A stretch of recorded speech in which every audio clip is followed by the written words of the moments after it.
Welcome to a Mazin Library tutorial. Today's Information Literacy tutorial is going to go over APA Style Central. To find APA Style Central, you're going to go to Databases and select the Database A to Z list link.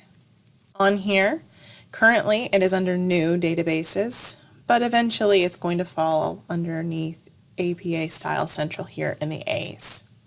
To select it, you click, and then you're going to enter the APA Style Central service. So this particular database is a go-to for anything having to do with APA style.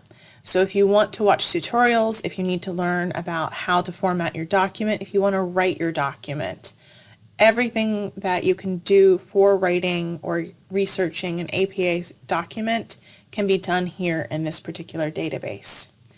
So we are going to need to create accounts to create documents. So under Welcome, it has a login button. We select that, and as you can see, I already have a login, but all new users are going to need to create an APA style account. So you can create one here, click it, and then fill out the necessary information. It is important that you do use your Cairn email address for this. Okay, so once you fill out all of the fields, all you'll need to do then is to be able to sign in. I'm going to go back and click login so you can see what it looks like once you've signed in. Once you've signed in, it now is going to say welcome and your first name. Under filing cabinet, it has my references, my papers, and my favorites. So the favorites are the various tutorials or parts of the APA style manual that you want to go back to regularly. Alerts come up if you have shared a paper with another user. So if you have a group project and you need to write a paper together, APA Style Central has you covered. It allows you to create different areas within your document and share those with members of your group. So I'm going to get rid of this alert. And yes, I'm going to remove. And then now everything is all set and normal.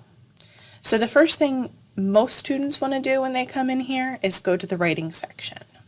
So we're going to go to Write. And you can either start a new paper or work on a saved paper. We're going to start a new paper. So write a new paper. Now the wonderful thing is that they have all of these different templates for you. So if you're doing a literature review paper, you can see a sample by clicking View Sample. It's going to come up in a new tab and it's going to give you a full sample of what that type of paper should look like. I'm going to close that, and I think we're going to work today on just your basic paper.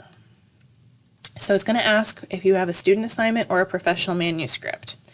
I like going with professional manuscript because any of these elements that you don't need for your assignment, you can always remove later once you've gotten started. So then you need to enter a paper title. Don't worry if you've just barely gotten started and you know that you have an assignment due for a class. So I'm going to do social work and wrestler. So I'm going to start writing.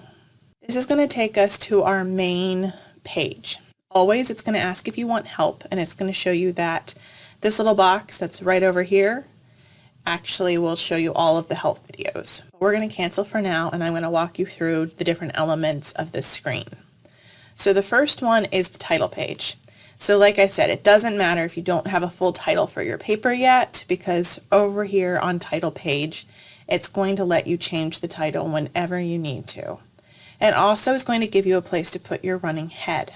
So once you've selected the box, it's going to tell you what the running head is in case you've never seen that term before. Then it's going to go to authors. So I'm going to insert my name here because this paper is by me. And then I can put an institution. So I'm currently studying at Cairn University. And then you can have a second affiliation if you need it. So then I'm going to save this to my author list. So now I am right here with my name. The next one is the author note. If this isn't something you need, because this is a student paper, then all you need to do is disable the section. Once that's disabled, You can always come back here and include it here, or when you're here, customize paper sections, you can include author note here as well. So then the abstract. Sometimes your professors want you to have an abstract and other times they do not. So this would be the area where you could type your abstract. When it comes to paper writing, typically you will not write your abstract until you've actually concluded your final statements and have organized your entire paper. Just like the introduction to a paper, I typically write that later on in the paper and start on the bulk of my paper, the body of it, when I'm writing, so that way I have a better interpretation, a better outlook, the more work I've done within the body of my paper. However, if you're different, then good job. Keywords. Keywords are important, especially when you get to the publishing phase, because in the publishing phase you need to use terminology that is accurate to your specific discipline. So somebody who's a psychology major might have slightly different verbiage than somebody who's a social work major because you have two different indexes. So in here you can start typing a keyword. So in this particular paper I am working with foster care students. So I'm going to look up foster care. And it's going to offer me additional choices to say which one do I actually want. So I select it and add it to my keywords, and my keyword list is going to come up right here for me. So keywords, we have foster, we have adoption, and it's going to give all sorts of different things. Adoption agencies, adoption studies, strategies. We'll do adoption agencies. And my keyword list is going to continue to grow as I work on my paper.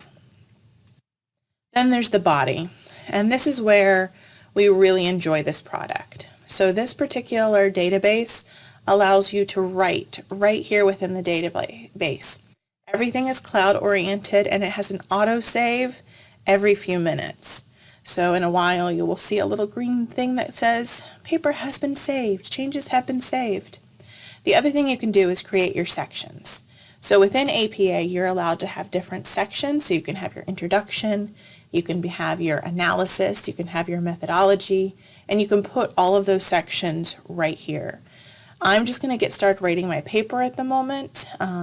So we're going to say the foster care system in America is XYZ. So it allows you to come in here and start typing. You have your ability to add references, tables, figures, footnotes. You can do links. You can do spell check. It has almost everything that you would have in a normal Word document. It also says you can cite personal communication. So if you wanted to include interviews or emails, you can have those as well. You can do your spacing. You can do save. So if you're really running late and you don't want to wait for autosave, then just hit save and the document is going to save for you. There are many other things like your references. So if you had references down here, they'd be all readily available for you. We're going to go into that at a later part of this video series, but I just wanted to give you a quick overview of this. Now the final thing I'm going to go over in this video is how to export, because everyone wants to know how you would export to Word. So right here under export, you can either email it as an email, or you can download. And this is where you can download it to either Word or PDF. So I'm going to download the paper as a Word paper. And you have to make sure your pop-ups are up. So we're going to make sure that we allow APA to pop up. And it's going to open in a new tab for us. And here we go. We're going to open with Microsoft Word. And here it is. So enable editing. It has my title. I didn't put a running head, so that's not there yet. But it has the information that I've added thus far. So I don't have an abstract yet, but it did put in my keywords. And then down here, it began my paper for me. If I had more information, all of that would be included, but here it allows you to go to Word so that way you can upload it into eLearning as your professor would like. Alright, so we're going to continue this series with part 2, and I'll talk to you guys later. Bye.